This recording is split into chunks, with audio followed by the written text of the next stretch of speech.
It's time to roll for Toronto. Welcome to Roll for Toronto. This is Frank, and this is a follow-up video to the video I just made, where I returned to the library and I just showed some of the stuff that I have. And so that was officially my second game at the library, running a game as a GM. Uh, Officially, that it was promoted. It was the library put it on their calendar, and they made some flyers. It was actually my third game at the library because the second one I did it off the books, so to speak, and there will be a video on that. Uh, I think sometime in a week or two. So that'll be up. So I'm not gonna talk about that video. I'm gonna talk about this last video because I mentioned in that video if you want to see my wax seal stamp collection, and I have it right here. And someone said yes. I just need one person to say yes, and I will do a video. But I showed these wax seals that I use, and I have more. And I asked if anyone wants to see my wax seal stamp collection, and someone said yes. I forget the name, but they're in the comments. I'll put it here, right there. So thank you. And I received another comment, someone asking again, right here, if the library promotes, if they promote my game. And yes, and I said I can do a video. So this is this video. So first I'm gonna show that flyer, and then I'm gonna show the wax seal stamps. And if there's time, I might show some of the stuff that I just got recently that I can use for a game. Oh, let's get to the video. So we have the flyer right here. Dungeons and Dragons one shot, ages 9 plus, August 17th. So this was the Saturday that just passed. And I did it at 10:30 a.m. Ended at 12. Actually, ended like a little bit before 12. And just information here. Second floor. I like this. I like this. I guess this copy description. Or, embark on an epic adventure where your imagination is the only limit. Join us for a beginner-friendly D&D one-shot to discover the hero within. Get the library's information. So the library actually put this together. The only thing I told him was that I wanted to do it beginner-friendly, so in basic, and it's a one-shot. And they did ask me for the age. Since originally this was just going to be a game that I was going to do with my kids, but they had asked if I would, if others could join in. So, and that's where this came. So this is actually the second game. The first one, I didn't get a flyer. They did have some posters, and I did take a picture because I thought it was cool. um, but it's the same. It's exactly the same except for the date and the time.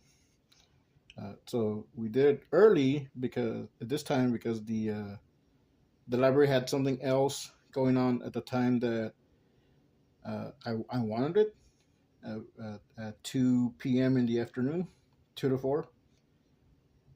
So they have something else going on, and it'll be over. I think by October it'll be done. So so right now, I'm going in at 10:30 a.m. on a Saturday. Uh, so the ages they asked, what age, and I said 9 and up because my daughter is 9, and so she was going to be playing. So and I think that's a good age to start playing. But no, I don't know. And so yeah, turn beginner friendly. So And the only reason Dungeons and Dragons, the name itself, is being used is because that's the name that people know. But I'm using Basic Fantasy, which is based on the basic version. I think it's the third edition. Correct me in the comments if I'm wrong. Uh, but yeah, that's the rule set that we're using. Basic Fantasy, but I play fast and loose since it is for beginners. I don't want players to get hung up on the math or like very specific rules. Uh, so right now, the only rules that I kind of enforce is just that it's humans for now, and there are elves and there are dwarves, but uh, I'm not going by 5e player stats or whatever. Like I'm not including half ogres or half orcs, not yet. I think for beginners, just the basic for classes and the basic for races. I think halfling is also in there. No one has chosen the halfling yet, but as we go along, I mean, I'll include other stuff gradually. So this was it. This and the library they did this. They got the pictures. They got the logo and they did all that. Like I just told them one shot and the age and it's beginner friendly, and we settled on a time. And they put this out. Uh, they printed it out. They put flyers there in the library. They put up posters. So I'm grateful for them that they did this. Now I will tell you a little bit of backlash that I got, and before that, a little bit about my history with D&D. Uh, so uh, when I was growing up, I think D&D was already around, but uh, it wasn't like as mainstream as it is now. Uh, there was the Dungeons and Dragons cartoon, and that's what I watched, and I liked it. I enjoyed it. So I always thought that was cool. I don't think I understood that it was based off a pen and paper role playing game, but I did get that it was based off a game. But there was around that time, I think the Satanic Panic started. It just started, getting into effect. I didn't experience that much of it, but there were like, hushed rumors, hushed tones. It's evil and it's witchcraft and cults, use this and I did hear like some stories, but this is like from I'm talking about teenagers or even younger, just kids.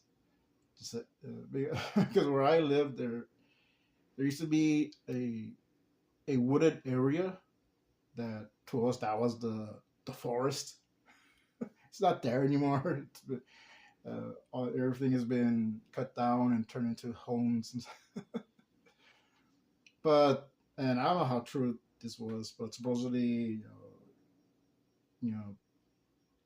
the Satanists would use that. I think if there's any truth to that, I think it was just like a bunch of kids playing around. Whether they played D&D, I don't know. But that was, just the most that I heard about. Oh, it's evil. But never really played it. But I was, as I grew up, I was interested in it, and there was I forget what age I was, where I was hearing a little bit more about it, and that's where like the Satanic Panic stuff was happening.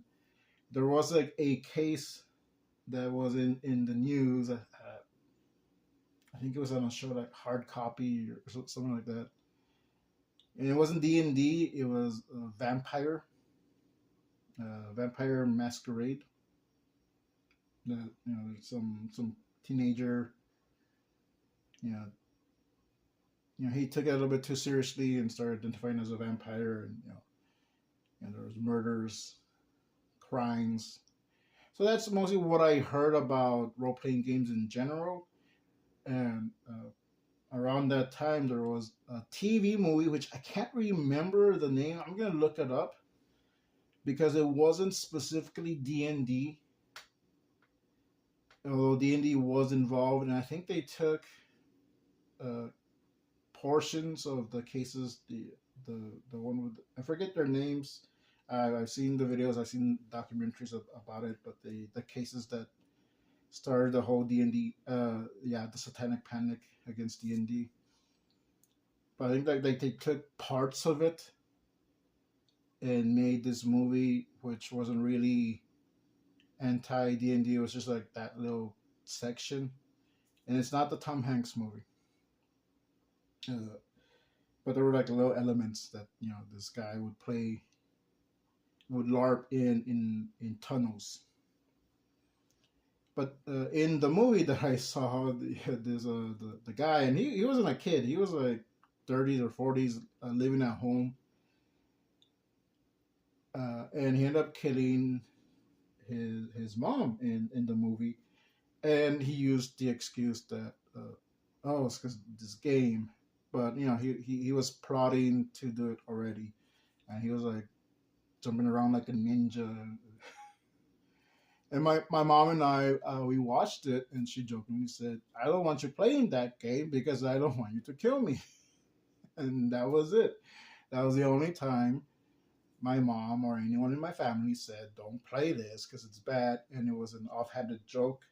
But I didn't take it too seriously. But what? My mom doesn't want me to play it. I don't really know that much about it. Okay, I won't play it.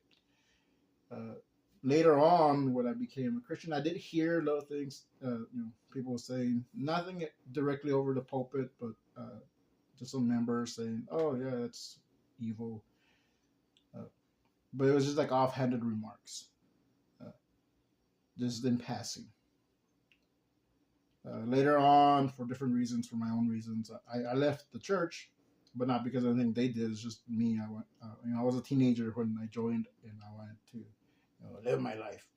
That's a different story. Fast forward years later, I'm hearing a little bit more about Dungeons and Dragons, about what the game really is. I did a lot of research for a year or so, and that's why I started this channel. And now I'm to a point where I want to play. I'm learning to DM. That's why I'm doing this club. And I also want to kind of like shed light that it's not evil. If there's anything evil or bad, that's either the type of players or the type of DM or GM. They're doing bad things. But the game itself, it's imagination. You're telling a story. You're going on adventures. And all you really need is paper and pencil and some dice. And even you don't even need that. You can just use your imagination and just talk things out. And I played a game like that with my kids. Yeah, so so why am I saying this? Because I am a Christian. I returned to church going now 10 years. I think it may be 11 years by this point. And I don't shy away from saying this is what I've been playing, but because of the name Dungeons and Dragons, it gets a bad reaction. So when I did post this on my WhatsApp, I did get a couple of reactions saying that, well, that's demonic. But I ask why, because if you're telling me it's demonic, I want to know why. And if you can't tell me why, well, okay, then thank you for telling me. I'm still gonna do this. So I did get a little bit of reaction, and the people that told me weren't that many. It was like a couple. Uh, they were well meaning. One of them I did ask me personally and was telling me uh, a little bit more of a reason, and I told him like, well, I'm actually like this is me. I'm the one doing this. I'm running this. And I'm not doing anything demonic. You know, like, and I told him like right now it's a pirate adventure, and like oh okay, and just told me to be careful, and that was it. So I appreciate that. So that's the backlash that I got, but it wasn't that big of a backlash. But that is why I'm doing speeches. I'm doing videos. I'm trying to start a club to showing people that there's nothing bad about this unless you're the one doing the bad, unless you're the one bringing it to the table. That's the bad. But the game itself is just a game. All right, so that's the flyer. I hope you like this part of the video. Now we're gonna get into some wax stamps. All right, so here is my wax stamp collection so far. I don't know if you can see. Okay, no, you can't. So here, I have two here that these are actually. I'm giving these to a friend of mine. She wanted some, so I got some initials. The letter N, and I saw this one, the letter D, on Temu. I've seen this one more often.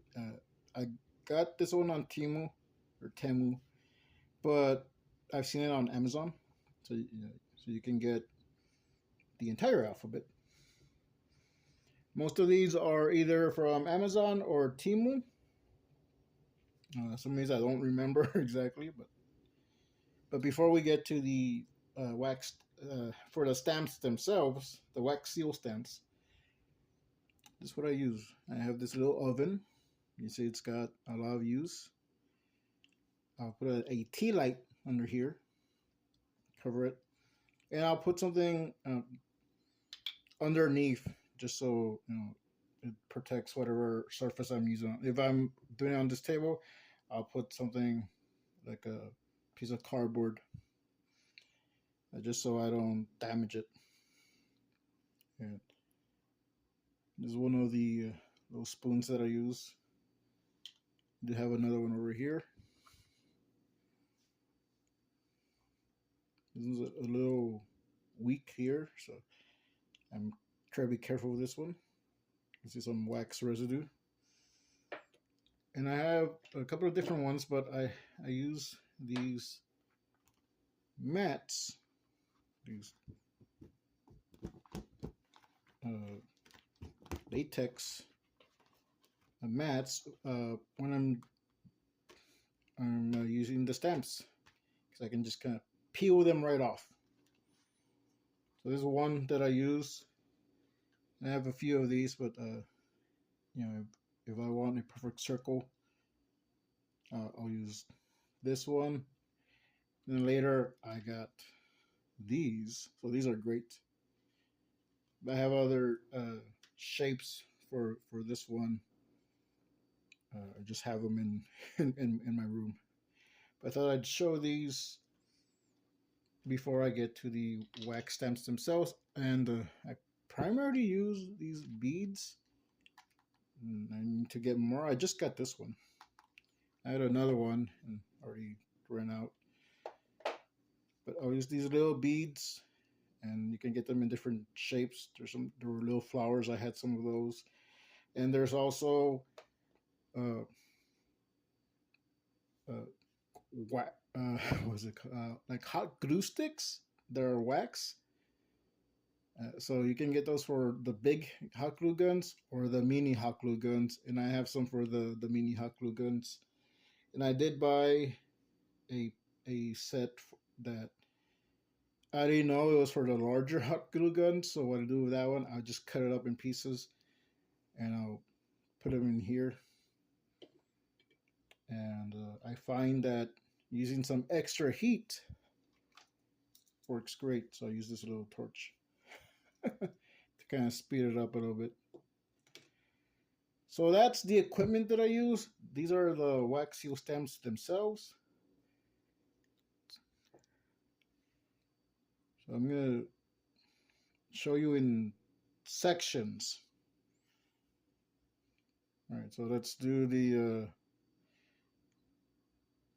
these first. Because these I got in a set on Amazon a couple of years ago. I think it was like on Prime Day or something. It was a lot of D&D stuff was on sale. So this wax seal stamp collection was one of them. We got the medical symbol here, which you can use for a cleric or someone needs healing. And so I use wax seal stamps in my game. Not all of these make it to the game, but you know I have them. So if I would just want to use something more minimal, I'll just carry wax seals, and those are like my tokens. So this can be for a cleric, or if someone needs healing, maybe there's a signifying that there's maybe a hospital nearby. The power is yours. Potion. So this could be also for healing. But I've been using it for magic users. Now comes in handy. This D20, which I'm using for hero tokens or hero points. And this cool dragon, which I actually have two of these. This one came in that set, but one of the first stamps that I bought that was dragon related.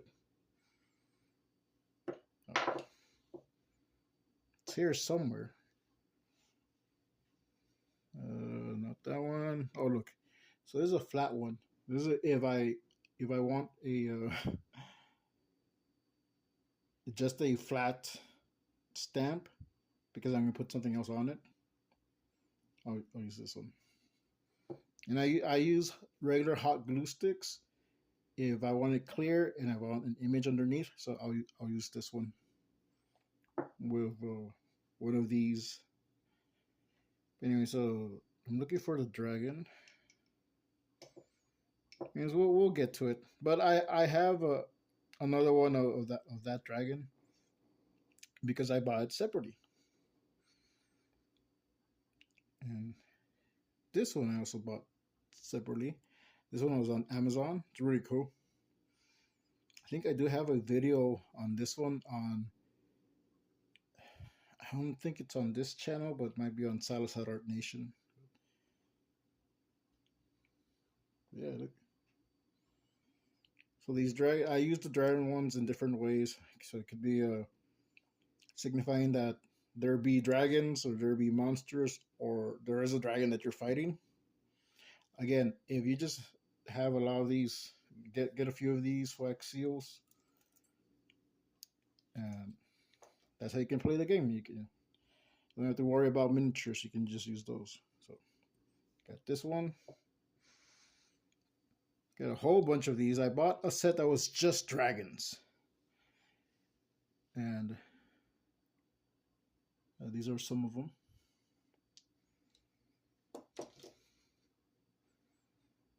Let's see.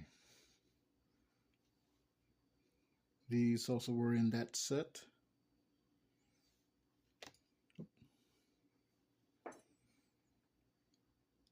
This one I bought separately. And this one got a little bit of something stuck in there. So, but this is a dragon. It's a very intricate design. It's pretty cool. I like it. I got a little baby dragon. Oh, okay, and here's the one I was looking for. So this is the one I bought separately. And you might see a little bit of black. And there's some other ones that have a little bit of black stain because I was trying to see if I could use these as ink stamps as well. sometimes they work, sometimes they don't. But yeah, it was a trial and error. What I ended up doing, if I wanted a design as an ink stamp, so I would make the seal, and then I would attach that to a piece of wood, a little cube, uh, wooden cubes, and just glue it so that I would use that for ink stamps. So that's an option. Again, this little baby one. I don't think I've used this one yet in a game, but I will. This one's pretty cool. Um, the dragon over the sword, and there's a shield. So this could be a crest, an emblem, or a fighter could use this. Or, could be for a kingdom. The Dragon King. Again, use your imagination. The power is yours. Got this 3D one. It's a bee. It's pretty cool. And I got another 3D one here somewhere. Oh, it's right here. So this I bought. This handle I bought separate. It's an owl. And the stamp I bought separate. And so the picture frame with an owl, a wise owl, so it has a little graduation hat. This one's pretty cool. I've been using this. I turned some of these into magnets.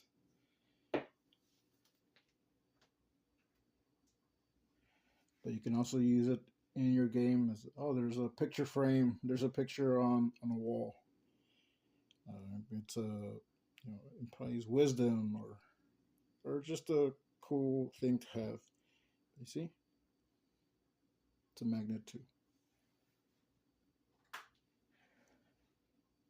So let's see, that's those. These are my flower ones. I had another one that was a lily of the valleys, but I gave that to a friend of mine. I have a rose and I have this cool leaf.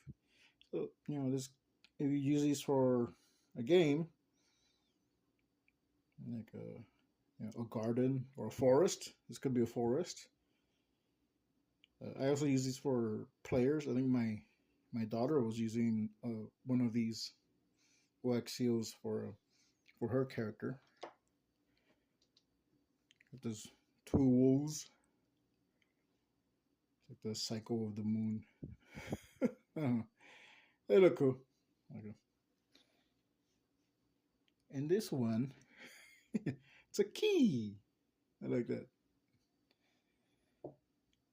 This other tiny one, the maple leaf. I like maple. I like maple leaves. I like Canada. I've never been there, but I want to go there. It's on my bucket list. And this one's like, I don't think I have used this one. It doesn't look like it's been used. It's a unicorn, a flying unicorn, a pegacorn. It's cool. I forgot I even had that. I should have used it when my daughter was here. So I got a compass and a watch. So you could probably use this as an actual watch if you just want to tell time twice a day. There you go.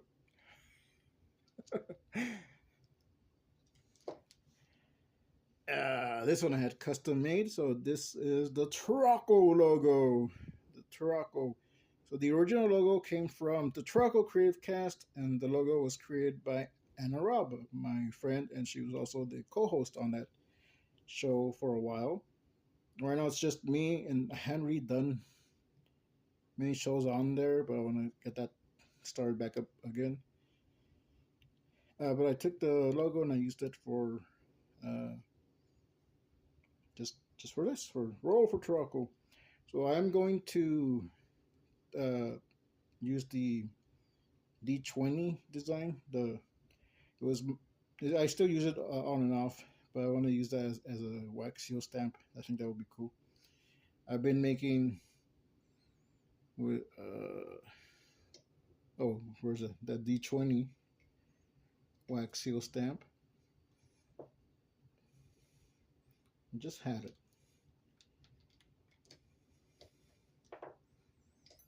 Okay, I'm just combining them. I'll do this one. I'll just put a little bit on here, and then I'll put it on here, and I'll cut it to size. And here it is. So again, these are cool for hero tokens, and I've been using the Tarako seals like that as well. Here you can see the black ink. I was using the letter S for my last name. This one I just got recently. This is really nice. It's like this anime young couple. So you want to use something like this in the game, you can have a depiction of oh, there's a statue or a graven image of these lovers. You know, what's their story? Is it tragic? Does it end, a happy ending? Hey, you decide. Sunflower. I like sunflowers, so I just bought this. And here's that sunflower design. So this black is from a hot glue wax stick, and I use metallic markers. A little paw print right here. It could be, hey, you're following tracks. There's a wolf or an animal, a dog or something. And this one, this is a little bejeweled, this jewel in the center. So I did use it in my last game as I think it was the Nixie's Kiss. But it could be anything. So I thought this was cool.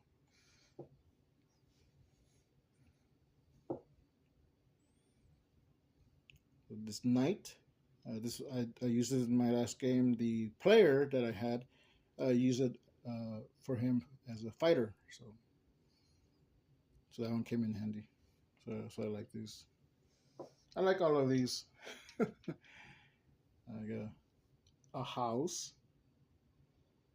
I just thought it was nice. I don't know if I'll use it in the game, but I could.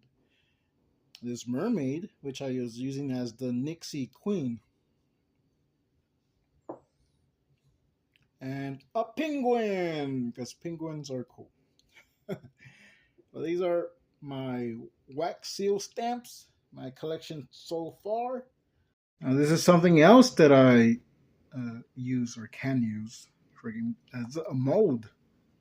Silicone mold. Silicone, that's what that is. And I make these crystals. So depending on the color, you can have gems, crystals, jewels. So yeah, I just wanted to show that. That's one of the things that I use. All right, so here's some stuff that I got recently. Got a new set of dice. I got these on Temu. I just thought they look cool. Can never have too much dice. And I just got this miniature. It's a bard. Oh. So I don't always paint my miniatures. Sometimes I like them like these.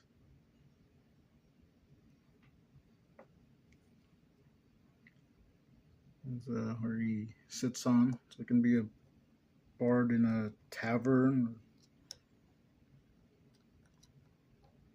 So I can use that. And got this one. I like these metal ones too. A king. So he'll go great with the other metal miniatures that I have.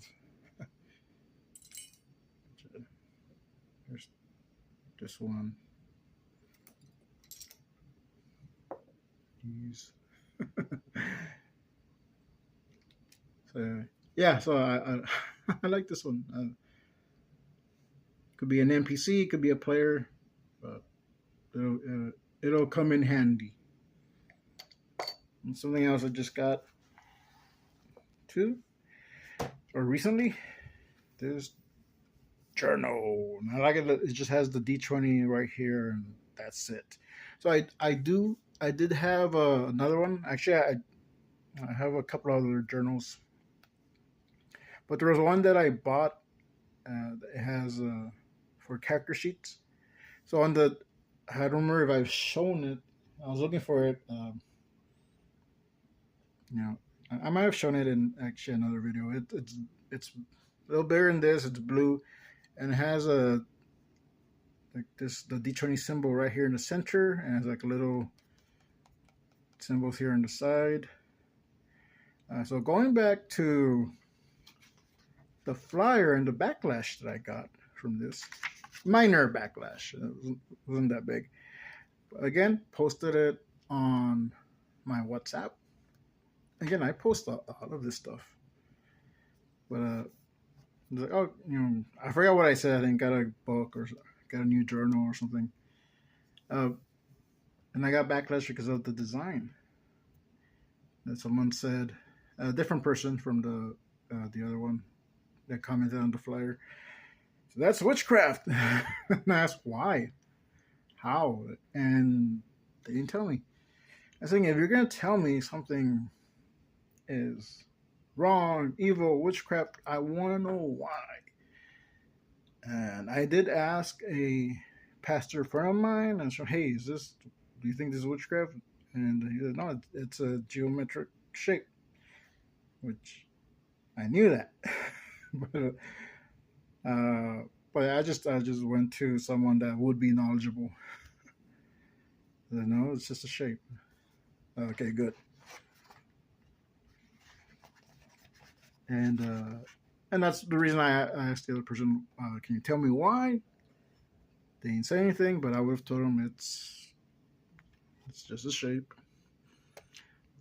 So you can use this for a campaign book, campaign title, start date, game master players, and so that's for the party. So this is cool. I hadn't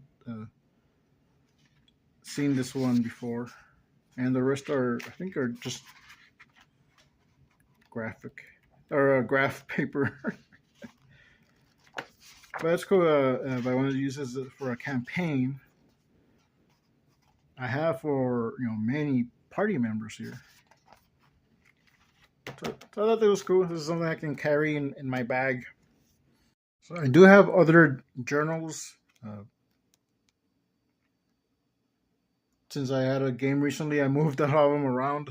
But this was the latest one that I got. I thought I'd show it. And I also found the wax seal stamps I made with this stamp.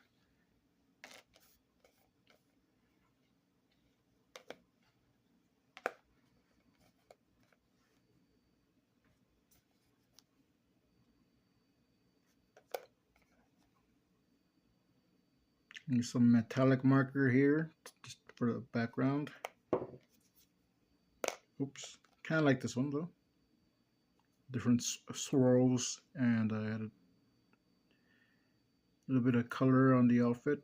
They do tend to rub off, so for ones I want to use more, I'll put some Mod Podge on it. I forgot to show this. So I got these on Temu. These are wooden hexes, and so they're the same size as the the D20 stamp, and I do cut off the excess. So if I want to make it a little bit more sturdy, more durable, I could just glue it right on here, or just maybe just draw on here. I'm thinking of maybe I can make some like modular tiles So, cool. Oh no, these are too small. They might actually be the right size. So that's that. That's an option. I just want to see what I could do with these.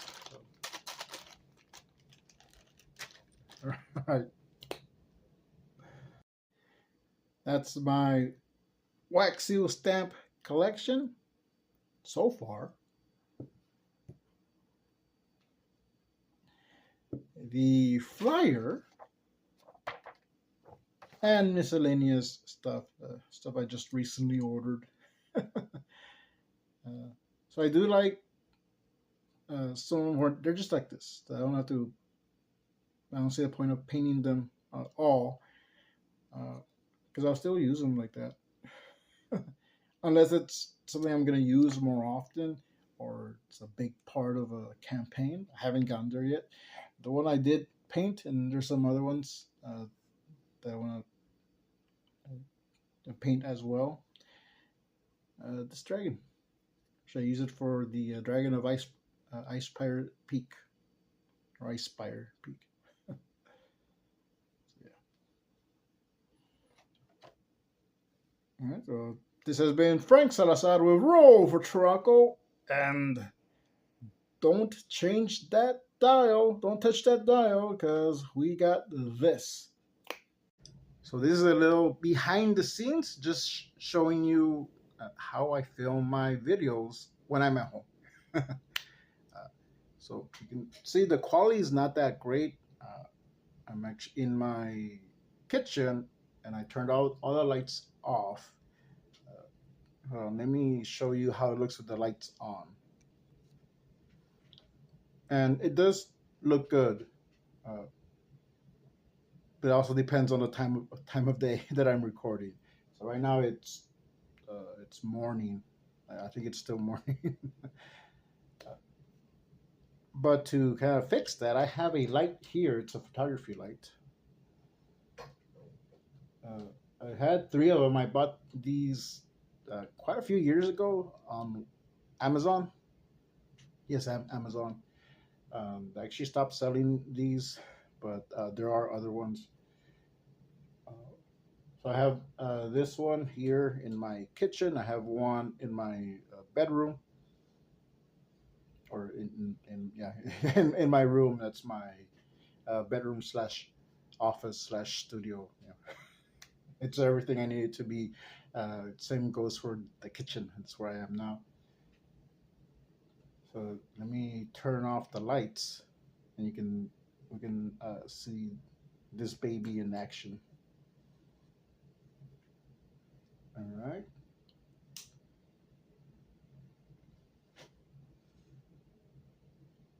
Let's see. I moved it. Oh, the chair's in the way. Like this.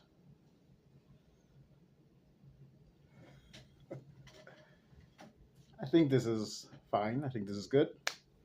There's just a little glow here on the side. Oh. So also, you can see this is reversed.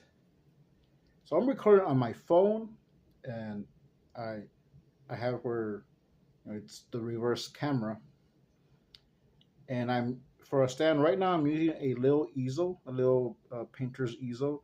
I got this one at the Dollar Tree, but I have another one, a smaller one that I got from Walmart a few years ago. But they stopped selling them. At least the one here in my area, they stopped carrying them. Maybe just when I go, they're all sold out. But I also have a phone stand, but I like to just kind of mix it up. So that's my setup. I got my camera here. It's the phone, the easel, and a light. And since it records reversed, in editing, I'll flip it. And sometimes if it's not like obvious, if I'm showing something like the flyer, and this is my main camera, like, hey, look, check this out. It's reversed, and I did get a complaint once um, that, oh, your camera is reversed. So I'm editing this part right now. Uh, Sorry, I said complaint. That wasn't a complaint. That was kind of like a heads up. Uh, uh, I did get a complaint later, but it wasn't about the the camera being reversed. It was actually about uh, whether they know it or not. It was actually about the light. So you see the little the little the little glow, and sometimes that light in the back. If I'm not using a light like this, it can kind of wash out and have its halo effect. So that happens a lot when I'm on Zoom or live streams. Like I look like an angel, but that's why I use this light a little bit more consistently. Uh, you know, sometimes it just depends on what I'm doing or if I want to get a video out. But I try to use it more often. But yes, I did want to correct that. The thing about it being reversed, that wasn't a complaint. That was more of a heads up. And I ended up just taking that video down, editing it, and putting it back up, which I don't like to do. So sometimes if a shot is reversed and it goes like that, unless it is actually a big part of the video, I'm just gonna leave it. So I'm not reversing this part. And this line actually looks really good, like this. Again, depends when when I move it. And something I noticed while I was editing, and I don't know if it'll get fixed when I actually make the video and produce it, but uh, there's a lip sync problem. So uh, I don't know. Maybe it's what I've been pausing, and maybe it set off the audio. But yeah, apparently in this part where I'm talking about behind the scenes, there's a lip sync issue. So you're gonna be seeing that. I also wanted to clear up part where I was saying, oh, I think this looks good. The shot, because I think this is centered. This looks good the way I'm recording this. When I reverse it, it looks a little off center. So I'd rather record like this. But again, if something that I'm wearing or showing, if it looks reversed and if it's a big part of the video, it might throw some people off. So I will edit that. All right, back to the behind the scenes, and that was because like I was just showing that, and then I switched to my other uh, view, which is just this phone on a bigger uh, camera phone stand. So that's usually my main camera or the main view that I use when I'm showing stuff. So that's not reverse. That's just regular. Uh, but to avoid complaints like that, which are, I mean, I already got it once because after that I'll just reverse this image again. And but sometimes I'm just gonna let it slide if it's not that important. If you can't see what I'm wearing, I think this one looks good, and this is what it looks like reversed. Okay, back. So that's that's just some of the things that I do for when I'm editing a video, when I'm recording. I want to make sure everything looks right, but sometimes it just depends on the lighting. Sometimes it depends on what I'm using at the time, because there's times where either my light's not working or I'm recording late. I think I did get a critique not that long ago from an older video. It wasn't even a critique. They were just saying to clean my camera, and the camera looked fine. It's just there was like a glare. So yeah, that happens. I don't have the highest of equipment, and sometimes I will use a microphone. I try not to use it when I'm recording like this because it looks like I'm gonna bring I'm an air traffic controller, but I'll use it when I'm doing voiceover. So that's my headset and microphone. So just a little bit of my setup. Just thought I'd show that, just so you can see a little bit behind the scenes of what I do and how I do it. Well, hope you like this video. Leave a comment, leave a like. We'll see you next time. Don't forget to roll for Trucko. Subscribe.